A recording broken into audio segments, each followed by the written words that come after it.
Assalamualaikum warahmatullahi wabarakatuh. Welcome back to our channel and those are new welcome to my channel.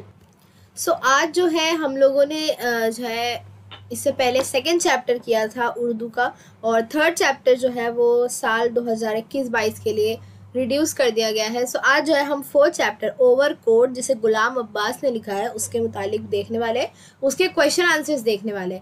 सबसे पहले overcoat क्या होता है, तो इस तरीके की जो आप तस्वीर में देख सकते हैं, इस तरीके का कोट होता है जो कि नॉर्मल कपड़ों के ऊपर पहना जाता है, और ये अक्सर जो है सर्द इलाकों में या जो वेस्टर्न इलाके हैं वहाँ पर जो है काफ़ी आम तौर पर ये देखने मिलता है. तो ओवरकोट जो है इसे कहते हैं, और इसकी बहुत सी डिज़ाइन आती है. और जिस ओवरकोट का जिक्र इस सबक में किया गया है वो इस तरीके का है कि उसमें बहुत सारी जेबें हैं, यानी कि उसमें अंदर भी जो है साइड पॉकेट्स है और बाहर भी जेब है. तो ये बस एक आपको एग्जांपल के लिए कि ओवरकोट एक्चुअली कैसा होता है, ताकि आप जो है स्टोरी को अच्छे से इमेजिन कर सकें. सो ये स्टोरी जो है किस बारे में है कि हमारे आसपास अलग अलग तरह के लोग होते हैं. कुछ गरीब होते हैं, कुछ अमीर होते हैं, कुछ मिडिल क्लास भी होते हैं.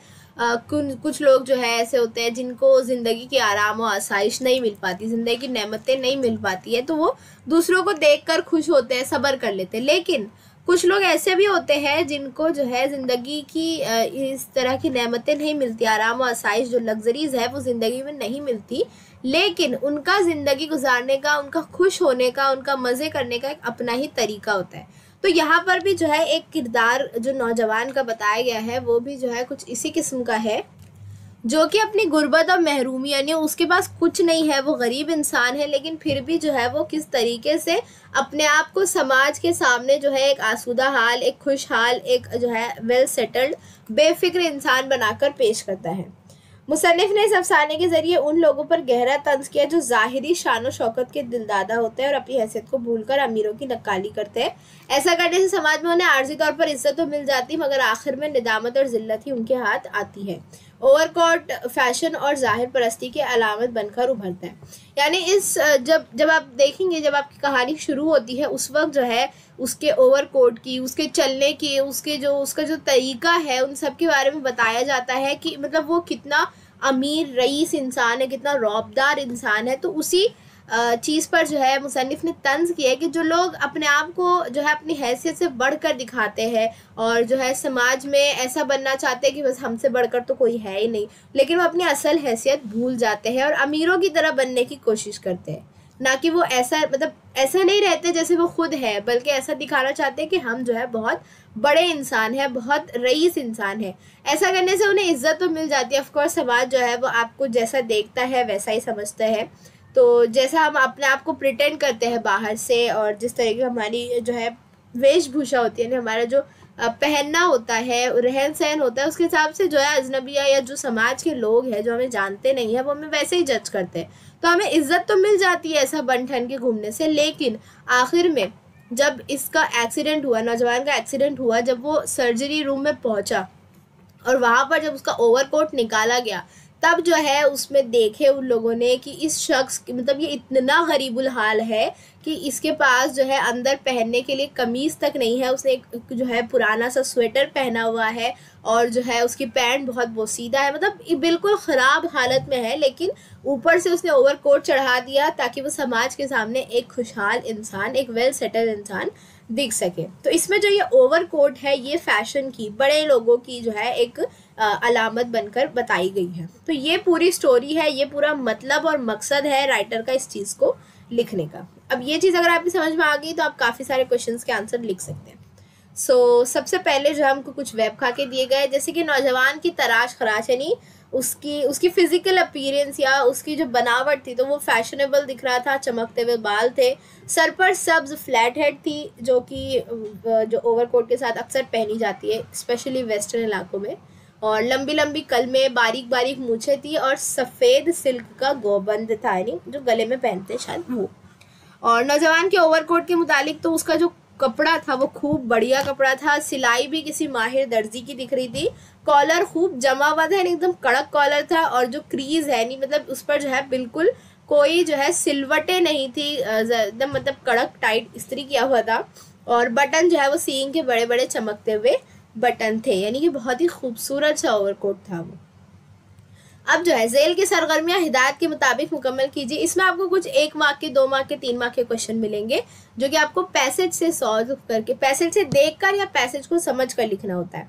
जैसे कि सबसे पहला है मॉल रोड की मंजर कशी कीजिए। माल रोड, शायद माल रोड पर मोटरों तांगों, ये किताब का ही जो है पैसेज का डिट्टो लाइन जो है मैं पढ़ रही हूँ। माल रोड पर मोटरों तांगों बाइसाइकिलों का तांता बंधा हुआ तो होता है, यानी कि बहुत जो है भीड़ होती है, ट्रैफिक होती है। पटरी पर चलने वालों की भी कसरत थी।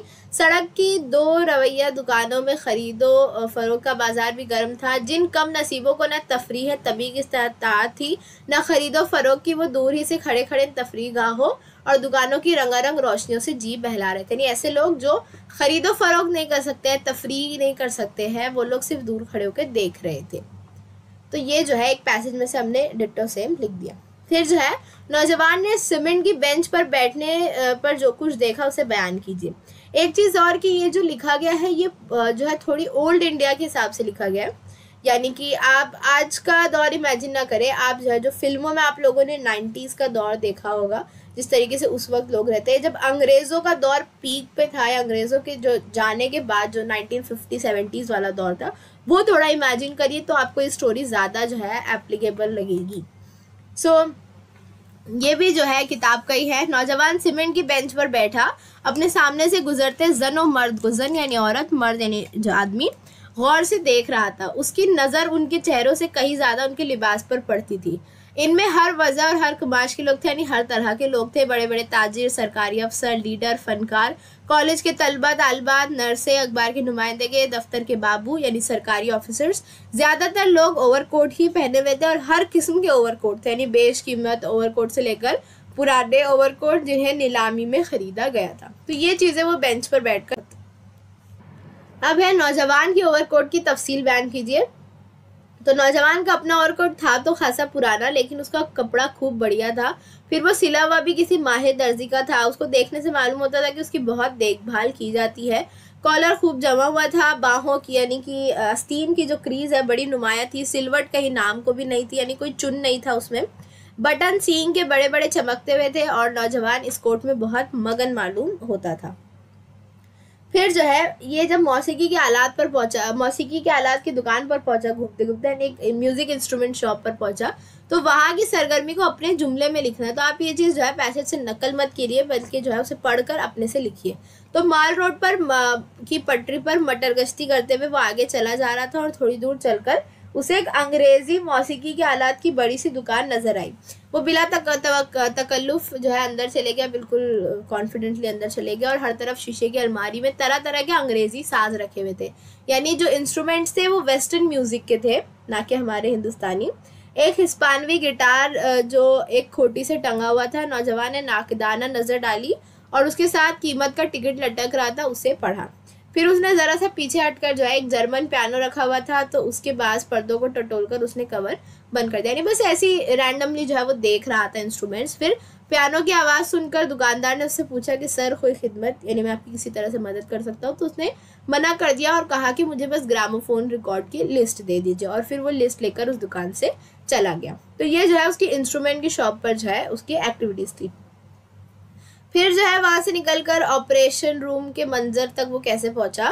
तो नौजवान शाम के वक्त माल रोड पर मटर गश्ती में मस्त था और उसी दौरान ईंटों से भरी एक तेज़ रफ्तार लॉरी यानी बड़ी वाली ट्रक ने उसे कुचल दिया। उसके दोनों पैर बुरी तरह मुतासिर हुए, यानी बहुत चोट आई। एक उसे जो है अस्पताल लेके गए वहाँ से लोग और उसे ऑपरेशन रूम में ले जाया गया, जहाँ असिस्टेंट सर्जन और नर्सें उसकी खिदमत में मसरूफ़ हो गए। नहीं वो जो है ज़ख्म पोंछने लगे और जो है तैयारी करने लगे इलाज की, और सब ने जो है अपने चेहरों पर जुर्राही के नकाब चढ़ाए थे, नहीं जो सर्जरी का मास्क होता है जो आप लोगों ने देखा होगा। अब तो खैर मास्क काफ़ी कॉमन है।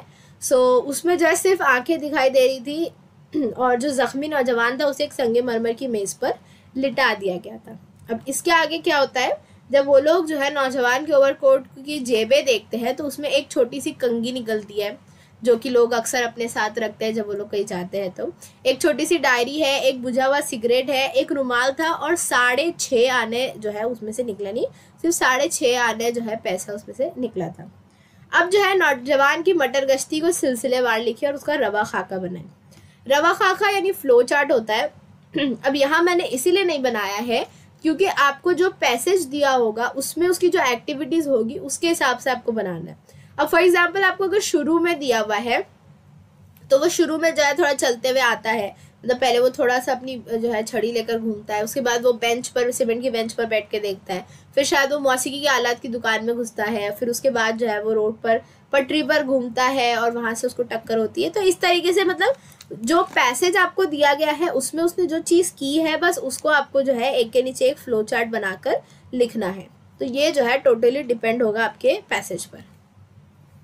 उसके बाद स्टोरी आगे बढ़ती है, नौजवान के किरदार के बारे में लिखिए। तो इससे जो है आपको एंडिंग समझ आ जाएगी कि अफसाना ओवरकोट का जो मरकजी किरदार जो एक नौजवान था वो एक ऐसा किरदार था जो अपनी गुर्बत और महरूमियों के बावजूद खुद को समाज के सामने खुशहाल जाहिर करता था।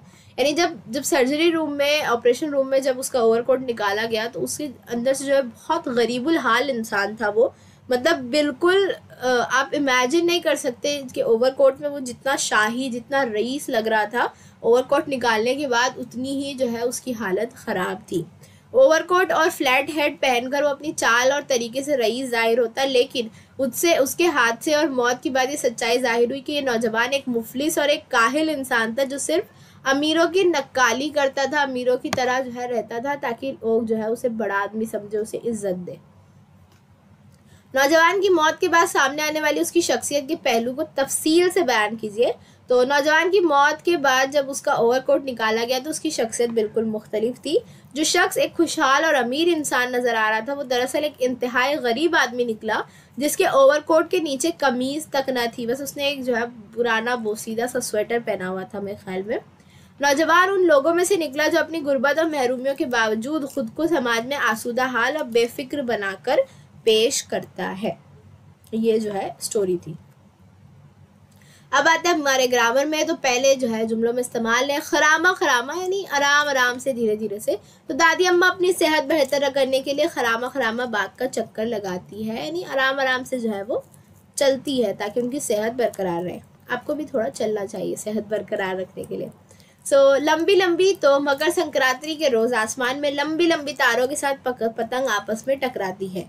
मकर संक्रांति जो है एक त्यौहार होता है जिसमें जो है ये पतंग उड़ाने का कंपटीशन अक्सर देखा जाता है। बारीक बारीक, तो अंधेरी रात में आसमान में बारीक बारीक झिलमिलाते तारे बहुत दिलकश लगते हैं। तेज तेज, तो बारिश से बचने के लिए आसिफ तेज तेज कदम बढ़ा रहा था कि वो जल्द ही घर पर पहुंच जाए। हल्के हल्के, सुबह के वक्त पत्तों पर हल्के हल्के कतरे नजर आते हैं, शबनम की बूंदें नजर आती है। खड़े खड़े, भीड़ इतनी थी कि अहमद को राशन की दुकान पर खड़े खड़े सुबह से शाम हो गई। ये मेरे बनाए जुमले थे, बहुत इजी वर्ड है, आप खुद से भी जो है जुमले बना सकते हैं।